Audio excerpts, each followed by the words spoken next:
One choice. One moment. One love story. Welcome to When He Chose Her. Enjoy the story. The problem with powerful men, Clara Whitmore once said while balancing 3 sizzling plates on one arm, is that nobody lets them embarrass themselves in peace. At exactly 8:17 p.m., the entire dining room of Holloway Prime Steakhouse fell silent. Forks stopped halfway to mouths. Wine glasses hovered in trembling fingers. Even the jazz pianist near the bar missed a note. Damien Holloway had just slammed his crystal whiskey tumbler onto the white linen tablecloth hard enough to make the ice crack. "I said medium rare," he snapped, his deep voice cutting through the restaurant like thunder rolling across Manhattan rooftops. "Not cremated." The 16-ounce ribeye sat untouched in front of him, steam curling under the amber chandelier light, while terrified waiters vanished one by one toward the kitchen. Nobody wanted table 12 tonight. Not when Damien Holloway was in one of his moods. Clara stood near the service station tying back a loose strand of blonde hair as another server rushed past her whispering, "Don't go over there." He already made Josh cry. "Josh cries when Diet Coke runs out," Clara replied calmly, lifting the replacement steak from the warming counter. Around her, the kitchen looked like a bunker during a tornado warning. Cooks pretended to scrub grills. Bussers suddenly became fascinated by silverware organization. The restaurant manager, Dean, wiped nervous sweat from his forehead while peeking toward the dining room. "We'll comp the meal," he muttered. "Just stay away from him until he cools down." Clara glanced toward table 12. Damien Holloway sat alone in a charcoal gray suit worth more than her car, broad shoulders tense beneath the dim gold lighting. His expensive watch flashed every time he gestured angrily. Even sitting down, the man radiated pressure, the kind that made investors nervous and employees quit without notice. Forbes called him ruthless. Twitter called him the Wolf of Wall Street with better hair. The kitchen staff called him the volcano billionaire. Clara picked up the fresh steak. "Or," she said lightly, "we could try feeding him before he declares war on potatoes." Dean nearly choked. "Clara, I'm serious." "So is he." She smiled faintly. "That's usually the problem." Then she walked straight into the dining room, while every employee stared like she was marching toward a firing squad. Damien barely looked up when she approached. "If this is another apology," he said coldly, "save it." Clara gently placed the new plate in front of him. "Actually, sir, this one's only medium dramatic." His eyes lifted slowly. Sharp gray. Tired. Dangerous. For a second, he looked too stunned to speak. A couple at the nearby table covered their mouths, trying not to laugh. Damien leaned back in his chair. "Excuse me." Clara folded her hands behind her back. "Calm. Still. You've scared half the staff into hiding." The pianist skipped Frank Sinatra entirely, and one lady near the bar almost dropped a martini because of your steak. Silence. Heavy and electric. Damien stared at her like nobody had spoken to him honestly in years. "Do you always insult customers this confidently?" he asked. Clara tilted her head slightly. "Only the loud ones." Somewhere behind her, a waiter dropped a spoon. Damien's jaw tightened. Then unexpectedly, one corner of his mouth twitched upward. Not quite a smile. More like confusion trying to remember what amusement felt like. "Do you know who I am?" he asked. Clara glanced at the untouched steak. A man emotionally overwhelmed by beef. This time several customers actually laughed out loud. Damien looked around sharply as if shocked the room no longer feared him completely. Clara didn't move, didn't flinch, didn't apologize. She simply stood there beneath the warm restaurant lights, holding his gaze with steady blue eyes that refused to shrink under expensive pressure. For the first time that night, Damien Holloway looked less like a billionaire and more like a man who had forgotten how to breathe outside of boardrooms. He picked up the steak knife slowly, cut into the center. Perfect pink. Medium rare. Exactly right. The restaurant waited. Damien took a bite. Chewed once. Twice. Then finally muttered, "Better." Clara nodded. "See? Anger management through protein." A laugh escaped him before he could stop it. Small. Sharp. Real. The entire dining room froze harder than before because apparently Damien Holloway laughing was rarer than solar eclipses or affordable Manhattan rent. Clara gave a tiny satisfied smile and turned to leave, but his voice stopped her halfway. "Wait." She glanced back. Damien studied her carefully now. Not like a waitress. Not like background noise. Like a puzzle. "What's your name?" Clara adjusted the tray against her hip. Clara Whitmore. You always this fearless, Clara Whitmore? She looked toward the kitchen where nervous employees peeked through the swinging doors. Then back at him. No, she said softly. I'm just the only one who didn't run. By 9:30 that night, the story had already spread through the entire restaurant staff like wildfire under dry leaves. The dishwasher in the back whispered about it while stacking plates. Two bartenders replayed Clara's lines between bursts of nervous laughter. Even Chef Marco, who usually communicated through grunts and profanity, peeked through the kitchen window toward table 12 every few minutes like Damien Holloway might suddenly explode into flames. Clara moved calmly between tables carrying trays of wine and filet mignon while pretending not to notice the stares. You realize, said Mia, another waitress balancing a cheesecake beside her, that man once made a hotel manager cry because the lobby smelled like vanilla. Clara grabbed 2 fresh iced teas from the counter. That sounds exhausting for everybody involved. No, seriously, Mia whispered. People online are terrified of him. Clara shrugged. People online are terrified of gluten. Mia blinked. How are you not scared right now? Clara glanced toward Damien's table. He sat alone beneath the chandelier light, scrolling through his phone with the same intense focus people used while defusing bombs. His expensive suit jacket rested neatly over the chair beside him. Half the women in the restaurant had looked at him tonight like he belonged on a magazine cover. The other half looked at him like he might sue them accidentally. Because angry rich men are still just men, Clara said quietly. They only sound bigger because nobody interrupts them. Back at table 12, Damien watched her from across the dining room without realizing he was doing it. Every few minutes his eyes drifted away from emails and financial reports toward the blonde waitress moving through the restaurant with impossible composure. She laughed softly with an elderly couple near the window, helped a nervous busboy carry a tray before it tipped sideways, then smoothly handled a customer complaining about sparkling water without losing her smile once. Most people around Damien either feared him or wanted something from him. Clara seemed interested in neither. That bothered him more than it should have. Another whiskey, sir? She asked when she returned to his table. You trying to get rid of me? Damien replied. Clara placed the fresh glass down carefully. No. If I wanted that, I would recommend the salmon. He almost smiled again. Almost. You always this sarcastic? Only during business hours. Damien leaned back in his chair, studying her more openly now. How long have you worked here? 3 years. And nobody promoted you yet? Clara raised an eyebrow. To what? Supreme ruler of mashed potatoes. A short laugh escaped him before he could stop it. Nearby customers immediately looked over again in disbelief. Damien Holloway was apparently developing human emotions in public. Clara noticed the attention and lowered her voice. Careful. If you keep laughing, people might think you are approachable. That sounds dangerous. Very. For a brief second, something softer settled over the table. The noise of the restaurant faded beneath the low jazz music and clinking silverware. Damien noticed tiny details now. The faint freckles across Clara's nose. The calm steadiness in her eyes.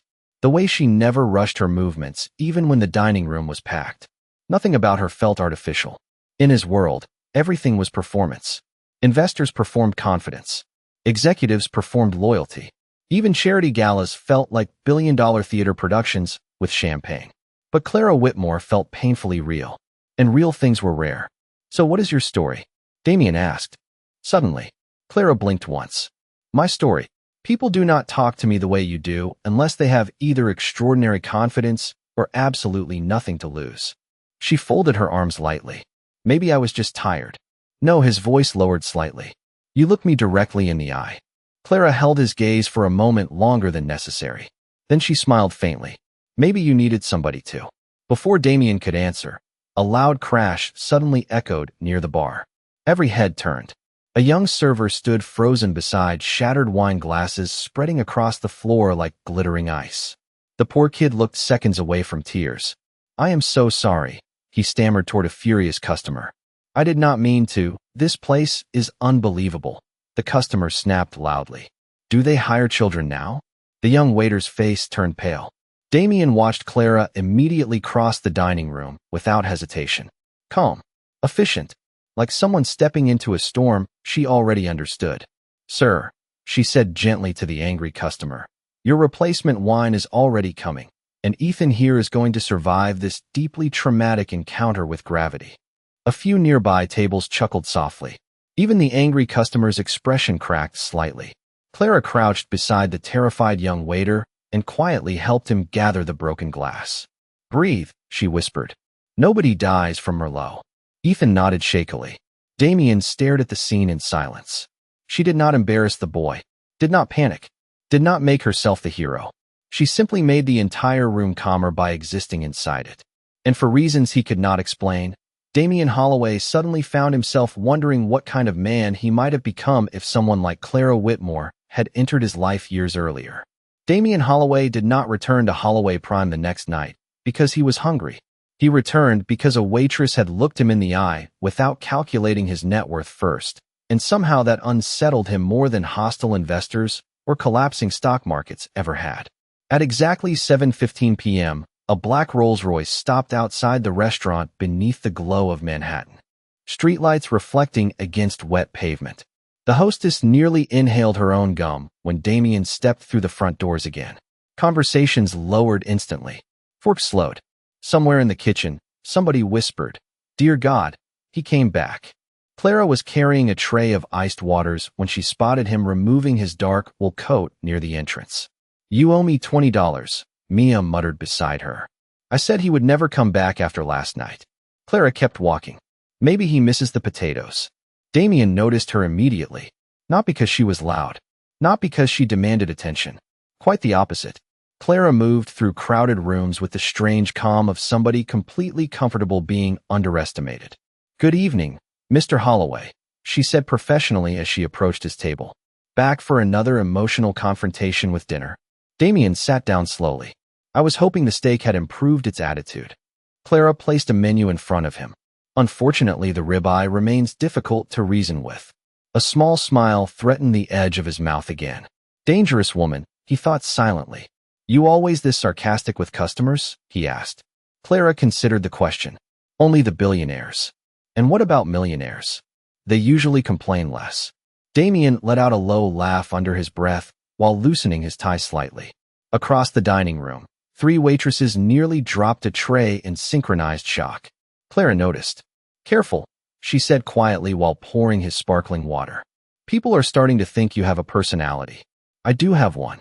That explains the national emergency in the kitchen. He looked at her over the rim of his glass, studying her more carefully tonight. Without the chaos of last evening clouding the room, he noticed details he had missed before. The tiny silver necklace resting against her collarbone. The faint exhaustion behind her eyes she tried to hide with humor. The way she checked every table in the room automatically before stopping beside his. Clara Whitmore paid attention to people. Most people only paid attention to power. "You ever stop moving?" Damien asked. Suddenly. "Only during tax season. I mean seriously. Every time I look up, you are fixing something." Clara glanced toward a nearby booth where an elderly man struggled to read the menu under dim lighting. Without interrupting the conversation, she quietly walked over, adjusted the small candle lamp closer to him, smiled softly, then returned to Damien's table like it was the most natural thing in the world. "Habit," she answered. "Somebody usually needs something." Damien stared at her for a second too long. In his world, help always came with invoices, leverage, or publicity campaigns attached. Clara did kind things like breathing. Automatically. Quietly. It confused him. "So what do you need?" he asked. Clara blinked. "Excuse me. Everybody needs something." His voice lowered slightly. "Money. Connections. A favor." Nobody spends 3 years waiting tables in Manhattan because life went exactly according to plan. The air shifted slightly between them. Softer now. More personal. Clara rested the tray lightly against her hip. "And what if somebody is just surviving?" Damien looked away first. That answer landed somewhere uncomfortable inside him. Before he could respond, a loud voice erupted near the front entrance. A wealthy customer in an expensive navy blazer argued with the hostess about reservation times while waving his phone dramatically. "Do you know how much money I spend in this city?" the man snapped loudly. Several nearby guests turned awkwardly toward the commotion. Clara sighed softly beneath her breath. "Ah," she murmured. "Another emotional support billionaire." Damien nearly choked on his water laughing. An actual laugh this time. Full and unguarded. Heads turned immediately across the restaurant. One businessman at the bar actually lowered his martini in disbelief. Damien Holloway laughing in public apparently violated several laws of nature. Clara looked genuinely pleased with herself. "There it is," she said quietly. "You do know how." Damien leaned back in his chair, still smiling faintly, but something inside him had shifted now. Small. Dangerous. He realized he had not thought about quarterly reports, acquisitions, or stock valuations. Once since walking through the restaurant doors tonight. Not once. Instead, he had spent 20 minutes waiting for a waitress to insult him creatively while pouring sparkling water. And somehow it felt better than every five-star dinner he had attended all year. Clara reached for her order pad. "So," she asked lightly, "are we fighting with the steak again tonight? Or are you emotionally ready to trust the kitchen?" Damien looked directly at her. "Depends. On what? Whether you are staying nearby in case negotiations fail." For the first time since meeting him, Clara looked caught slightly off guard. Just for a second. But Damien noticed. And suddenly, for reasons neither of them fully understood yet, dinner no longer felt like the most important thing happening between them. By the end of the week, Damien Holloway had become a problem. Not for the restaurant. For himself. He told people he kept returning to Holloway Prime because the steak was consistent. Because the location was convenient. Because Midtown traffic made other reservations annoying after board meetings. All of those excuses sounded reasonable in his head right up until the moment he realized he had memorized Clara Whitmore's work schedule. Thursday night. Friday double shift. Sundays off. It was a deeply irritating discovery. "You are staring again," his assistant Natalie said quietly while reviewing merger documents across from him at table 12. Damien looked down immediately. "I am reading financial projections." Natalie followed his gaze toward Clara, laughing softly with an elderly couple near the window. "Those are definitely not financial projections." Damien adjusted his cufflinks with the calm irritation of a man being exposed against his will. "Finish the acquisition notes." Natalie smiled into her wine glass. "You know she is the only person in Manhattan who talks to you like you are a mildly disappointing cousin." "That is not true." "Sir, your own board members flinch when you clear your throat." Damien hated that she was right. Across the dining room, Clara carried a tray of coffee cups toward the kitchen while listening patiently to Mia complain about dating apps. "If one more. Finance guy says he enjoys yacht culture. I am moving to Vermont," Mia groaned. Clara pushed open the kitchen doors with her shoulder. "Nobody enjoys yacht culture. They just enjoy mentioning it loudly." Chef Marco barked a laugh from the grill station. "Whitmore, table 7 says their salmon is cold. Emotionally or physically?" "Physically. That is fixable." She moved quickly through the kitchen chaos with practiced ease, tying on an apron while helping Ethan restock glasses at the same time. Nothing about Clara felt performative. She simply noticed what needed fixing before anyone asked. Damien watched all of it from across the room without realizing how obvious he had become. "You know what your problem is?" Natalie asked while signing paperwork. "I pay you too much. You are lonely." Damien looked at her flatly. "I preferred the merger conversation." Natalie lowered her voice. "You spend your life around people who rehearse every sentence before speaking to you. That waitress insults you like she genuinely expects you to survive it." Damien stared silently toward the kitchen doors. The frustrating part was she was right again. Clara returned carrying a tray of desserts just as a sharply dressed businessman stopped her near the bar. Damien watched the man smile too confidently. "Lean too close. Come on," the customer said with a grin. "A woman like you should not waste her nights carrying cheesecake around." Clara remained perfectly calm. "Sir, the cheesecake and I are emotionally committed." The man laughed loudly. "Seriously though, give me your number." "You already have one," Clara replied smoothly. "It is called the restaurant." Even the bartender snorted into a cocktail shaker. The businessman walked away embarrassed, but smiling despite himself. Damien realized something uncomfortable then. He did not like watching other men flirt with her. At all. The feeling arrived fast. Sharp. Irrational. He hated irrational things. Clara approached table 12 moments later balancing 2 espresso cups. "You look annoyed," she observed while setting one beside Natalie. Damien answered too quickly. "I am not." Clara glanced toward the businessman at the bar, now pretending not to look in her direction. Then back at Damien. Slowly, a knowing smile touched her lips. "Oh no," she murmured softly. Is the billionaire jealous? Natalie immediately hid her face behind the menu, trying not to laugh. Damien leaned back in his chair. I do not get jealous. Clara folded her arms lightly. That sounded exactly like something a jealous person would say. I simply question his taste in conversation. Interesting. Her eyes sparkled slightly beneath the warm chandelier light. 5 minutes ago you questioned my life choices. Damien looked directly at her now. And yet here I am 4 nights in a row. Silence settled between them for half a second. Softer than before. More dangerous. Clara noticed it too. So did Natalie, who suddenly stood up while gathering her tablet. I just remembered I have absolutely no reason to be here anymore, she announced. Good night.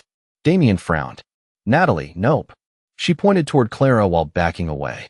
I am leaving before either of you realizes this stopped being about steak 3 business dinners ago. Clara laughed quietly as Natalie disappeared toward the exit. Damien rubbed his temple. I am firing her tomorrow. No, you are not. Probably not.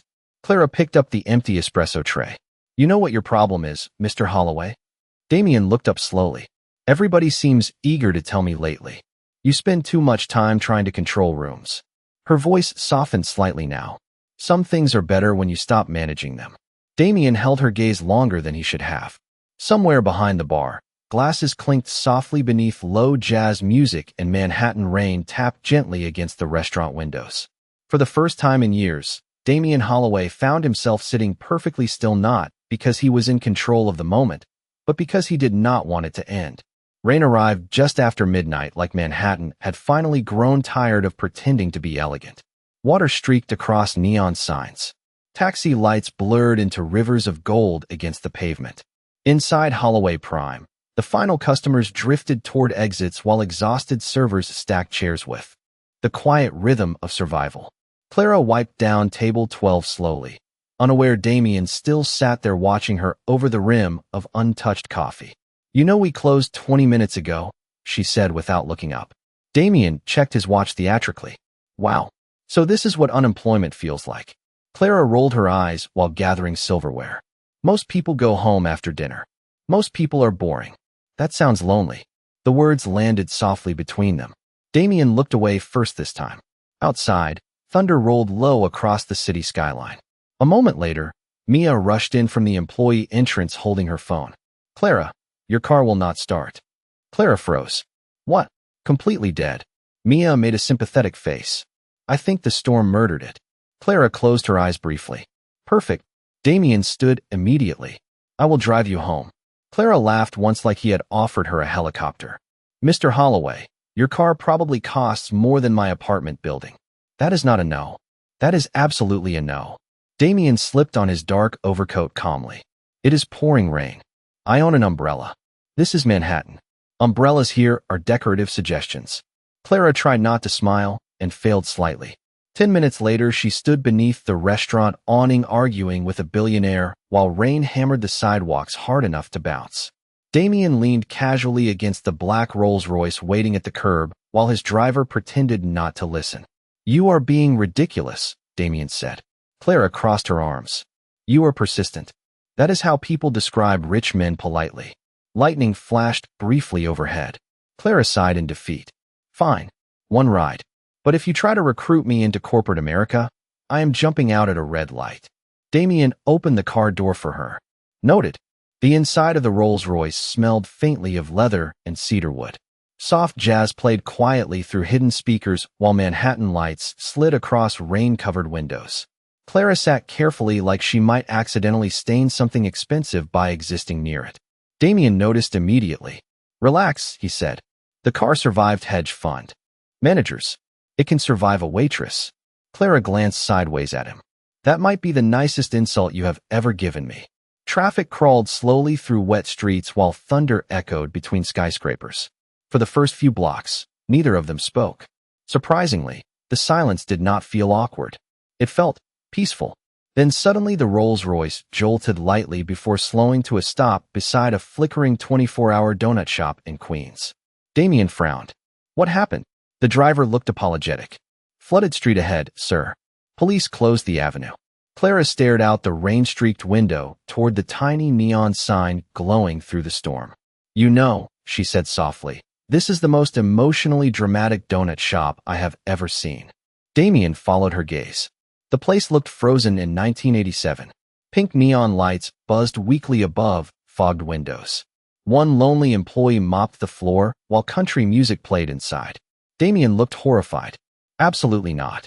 20 minutes later, he sat inside the donut shop anyway, wearing a $1,000 coat beneath fluorescent lighting, while Clara laughed into a paper cup of coffee. "You look physically offended by this place," she said. Damien stared suspiciously at the powdered sugar on his sleeve. "There is glitter on the donuts." "That is joy.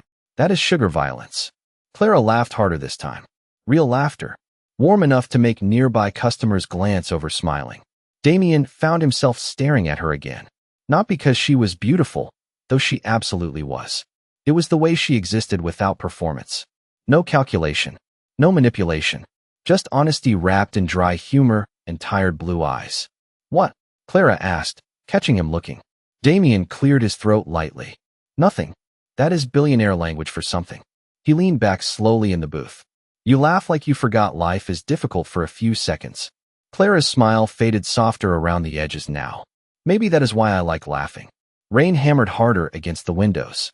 Somewhere outside, sirens echoed faintly through the storm, while steam curled from fresh coffee between them. Damien studied her carefully. "You do not talk much about yourself." Clara stirred cream into her coffee quietly.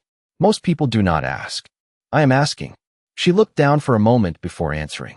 "My father got sick 3 years ago. Medical bills happened. Life rearranged itself." Simple words. Heavy truth beneath them. Damien felt something tighten painfully in his chest because she said it so casually. Like disappointment had become ordinary. "And the waitress job?" he asked gently. Clara smiled faintly. "Turns out student loans do not care about emotional growth." Damien laughed softly under his breath, but his eyes stayed on her. Outside, the storm raged louder against the city. Inside the tiny donut shop, glowing pink beneath tired neon lights, something quiet shifted between them. Something dangerous. Because for the first time in years, Damien Holloway realized he was no longer staying because he enjoyed the conversation. He was staying because leaving her suddenly sounded unbearable. The strange thing about loneliness was how quickly it noticed warmth. After the stormy night at the donut shop, Damien Holloway began rearranging entire days around accidental chances to see Clara Whitmore again. Meetings ended earlier. Dinner reservations mysteriously shifted downtown. Assistants received confusing instructions involving flexible evening scheduling, which Natalie openly translated as, "The boss misses the waitress." Damien denied this repeatedly while driving across Manhattan 3 nights later just to spend 40 minutes drinking coffee in a restaurant he technically owned stock in through 3 separate investment groups. Clara noticed immediately. "Of course she did. You know," she said while refilling his sparkling water. "Normal people usually eat dinner once." Damien glanced up from his phone. "Who says I am normal? Your therapist probably tried." He laughed softly under his breath. That sound had become more common lately. So common, in fact, that employees at Holloway Prime now took turns spying on Table 12 like nervous wildlife photographers documenting a rare species learning joy. "You are smiling again," Ethan whispered from behind the kitchen doors, while Clara grabbed another order. "I know," Clara replied quietly. "It is deeply concerning." But beneath the humor, something inside her had shifted too. She found herself looking toward the entrance around 7 every evening without meaning to, listening for the low murmur of Damien's voice beneath crowded dinner conversations, noticing when he looked tired before he admitted it. Dangerous habits. Dangerous man. That Thursday night, the restaurant buzzed louder than usual with finance executives celebrating some billion-dollar merger nobody outside Manhattan would ever understand. Expensive watches flashed beneath chandelier light, while waiters balanced trays through crowded aisles. Clara moved quickly between tables carrying bourbon glasses and ribeye orders while Damien sat alone near the window, unusually quiet tonight. Not angry, not sarcastic, just distracted. Clara approached carefully. "You look like your soul attended a budget meeting," she observed. Damien rubbed his jaw tiredly. "Board members." "Oh." She nodded sympathetically. "Human migraines in expensive suits." His mouth twitched slightly, but the exhaustion remained in his eyes. Clara studied him for another moment before disappearing into the kitchen without explanation. 5 minutes later, she returned carrying a small plate. One powdered donut sat in the center beside a folded paper napkin. Damien looked confused. What is this? Emergency emotional support pastry. That is not a thing. You are rich enough to make it one. He stared at the donut, then at her. You brought me a donut in a steakhouse. Clara lowered her voice seriously. Sir, I watched you stare at a spreadsheet for 15 straight minutes like it personally betrayed you. Damien laughed unexpectedly, full and genuine this time. Nearby executives turned immediately toward the sound. One nearly dropped his wine glass. Clara smiled softly, watching the tension finally leave his shoulders. There, she said quietly. You are starting to resemble a civilian again. Damien looked at her differently after that. Not like entertainment. Not like distraction. Like peace. The realization unsettled him more than anger ever had. Later, that night, after the dinner rush faded and the city outside softened beneath glowing streetlights, Damien lingered near the hostess stand while Clara finished closing side work. Walk with me, he said suddenly. Clara looked up from counting receipts. That sounded suspiciously like a command. Request, he corrected immediately. See? Growth. 20 minutes later, they walked side by side through Manhattan beneath cool spring air while taxis hissed across wet pavement.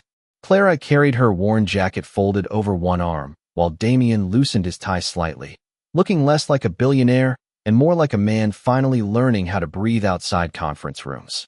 Can I ask you something? Damien said quietly as they passed a bookstore closing for the night. Clara glanced sideways.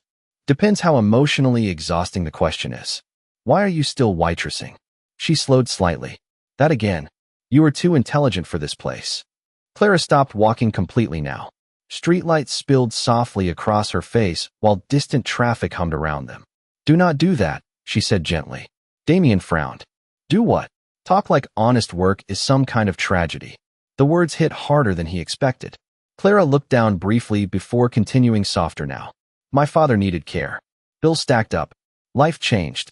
This job paid rent while everything else fell apart. Damien listened silently. No interruption. No solution. Just listening. Clara smiled faintly without humor. You know what the funny part is? What? People look at waitresses like we failed at becoming something else. Her eyes lifted toward him again. Calm. Honest. Most of us are just surviving things nobody can see. Something inside Damien tightened painfully because he suddenly realized how many people he had spent his life overlooking simply because they served coffee instead of sitting in boardrooms. Clara noticed the guilt flicker across his expression immediately. Hey, she said softly. Do not make that face. What face? The one rich people make when they accidentally develop empathy. Damien laughed quietly despite himself. Then silence settled again. Comfortable this time. Dangerous in a completely different way. They continued walking beneath Manhattan lights, while somewhere far behind them, the noise of the city faded softer into the night. And for the first time in years, Damien Holloway realized he was no longer fascinated by Clara Whitmore because she challenged him. He was falling for her because she made him feel human. For 3 straight weeks, Damien Holloway forgot what loneliness felt like. It happened slowly, quietly, like sunlight slipping under a locked door. Dinner at Holloway Prime became routine now. Not forced, not strategic, just expected.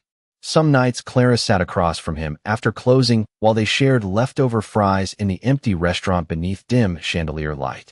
Other nights they walked through Manhattan arguing about music, terrible billionaire hobbies, or why Damien believed black coffee counted as a personality trait.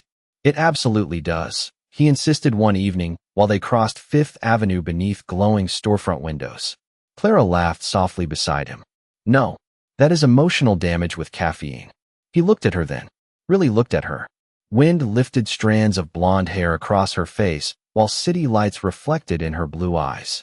Beautiful, yes, but that was no longer the thing undoing him. It was her kindness, the terrifying simplicity of it. Clara made exhausted waiters laugh. She remembered homeless men by name outside the subway station. She carried granola bars in her purse because New York forgets people too easily. Damien had spent years building hotels taller than some small towns, while somehow never learning how to notice human beings the way she did. Then everything changed on a Tuesday afternoon. It started with a photograph. Damien had taken Clara to a quiet rooftop restaurant downtown after her shift ended early. Nothing extravagant. No private security. No media announcements. Just dinner beneath string lights overlooking the river while spring rain threatened softly overhead. For once, Damien felt normal. Happy even. Which should have terrified him more than it did.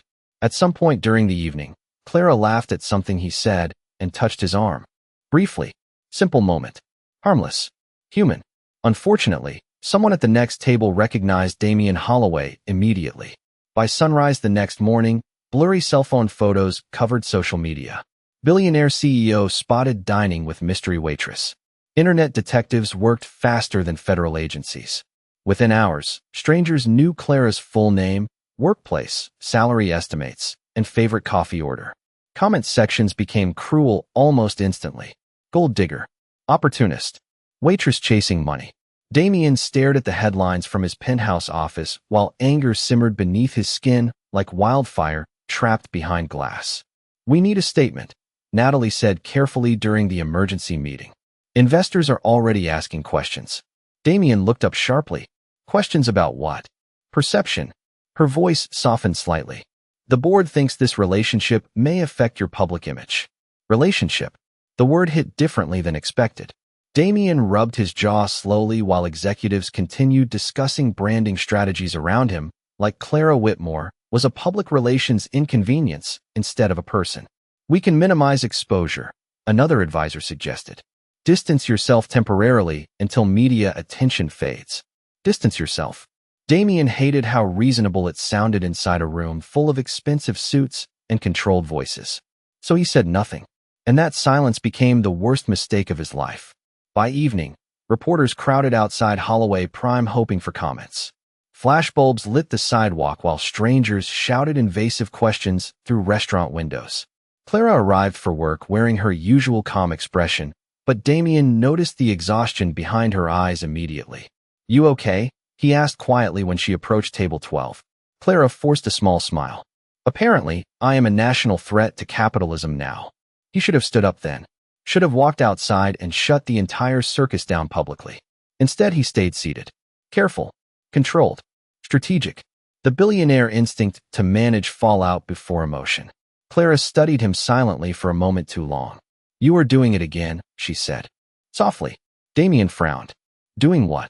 Trying to control the room instead of protecting the person inside it. The words landed like a punch beneath his ribs. Clara set down his coffee gently. Do not worry, she continued quietly. I understand how your world works. Damien stood immediately. Clara, no, she smiled politely now. Too politely. The kind of smile people wear when disappointment finally exhausts them. Your board is right. I am bad for the brand. That is not what I think. But you still let them say it. Silence. Heavy. Brutal. Damien opened his mouth, but nothing came out because for the first time in years, he realized money could not fix the exact moment somebody's trust cracks quietly in front of you. Clara picked up her tray slowly. You know what the funny part is? She asked softly. I never wanted anything from you. Then she walked away. No drama. No tears. Just quiet heartbreak disappearing beneath restaurant lights, while Damien Holloway stood frozen beside table 12 realizing he had spent his entire life conquering boardrooms, but had absolutely no idea how to stop the woman he loved from walking out of his life. The worst part about losing Clara Whitmore was how quiet Damien Holloway's life became afterward. No sarcasm waiting at table 12. No dry observations about emotionally unstable billionaires. No laughter cutting through the noise in his head like sunlight through storm clouds. Holloway Prime felt wrong without her. Too polished. Too cold. Even the staff moved differently now. Ethan dropped a tray 3 days after Clara quit, and nobody made a joke to calm him down. Mia stopped laughing during shifts. Chef Marco cooked in complete silence for the first time in years. It was like somebody had removed the soul from the building and left the expensive furniture behind. Damien noticed all of it, which made sleeping nearly impossible. You look terrible, Natalie informed him bluntly during a Monday board meeting. Damien stared blankly at quarterly projections. Thank you. No, seriously. You look like somebody canceled Christmas and raised your taxes. He rubbed tired eyes beneath fluorescent conference room lights while executives argued over market expansions he no longer cared about. Every conversation sounded hollow now, every number meaningless. Because somewhere across Manhattan, Clara Whitmore believed he had chosen reputation over her. And the horrible part was, she was right. The press cycle is calming down, one board member announced confidently. Good. We should maintain distance from the Waitress situation moving forward. Damien looked up slowly. The room quieted immediately. The Waitress situation, he repeated softly. Nobody answered. Damien stood from the conference table with terrifying calm. You mean Clara? Silence. One executive cleared his throat awkwardly. Damien, emotions aside, this relationship was becoming problematic for the brand. Damien stared at him for several seconds. Do you know what the problem with all of you is? Nobody moved. You think kindness is weakness because none of you have enough courage for it. Natalie slowly leaned back in her chair like she knew something historic was happening. Damien adjusted his cufflinks once. Calm. Precise. 3 weeks ago, half this room was terrified to tell me when I was wrong.